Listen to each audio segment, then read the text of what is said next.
Rohana Kudus adalah wartawati pertama Indonesia. Pada 1911, Rohana mendirikan sekolah kerajinan Amai Setia di Koto Gadang. Sembari aktif di bidang pendidikan yang disenanginya. Rohana hidup pada zaman yang sama dengan Kartini, ketika akses perempuan untuk mendapat pendidikan yang baik sangat dibatasi. Ia dilahirkan sebagai Siti Ruhana pada tanggal 20 Desember 1884 di Desa Nagari Koto Gadang, Kabupaten Agam, di pedalaman Sumatera Barat, Hindia Belanda. Ayahnya Muhammad Rasjak Maharaja Soetan adalah Kepala Jaksa Karesidenan Jambi dan Medan. Rohana adalah saudara tiri Sultan Syahrir dan sepupu Agus Salim. Walaupun Rohana tidak bisa mendapat pendidikan secara formal namun ia rajin belajar dengan ayahnya, seorang pegawai pemerintah Belanda yang selalu membawakan Rohana bahan bacaan dari kantor.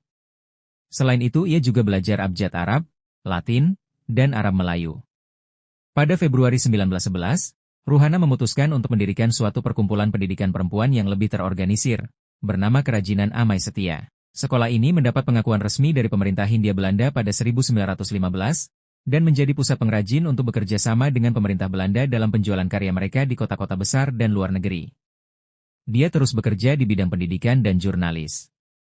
10 Juli 1912 Sunting Melayu merupakan surat kabar yang terbit 3 kali dalam seminggu tercatat dalam sejarah sebagai surat kabar perempuan pertama di Indonesia yang pemimpin redaksi, redaktur dan penulisnya adalah perempuan. Pada tahun 1913 ia menemani keluarga Westeneng ke Belanda untuk sementara waktu guna meningkatkan pendidikannya. Setelah kembali ke Hindia, ia terus menyunting Sunting Melayu. Surat kabar itu membahas isu-isu sosial termasuk tradisionalisme, poligami, perceraian, dan pendidikan anak perempuan. Pada 1916 ia diangkat sebagai guru di sebuah sekolah untuk orang Indonesia di Payakumbuh, Sumatera Barat.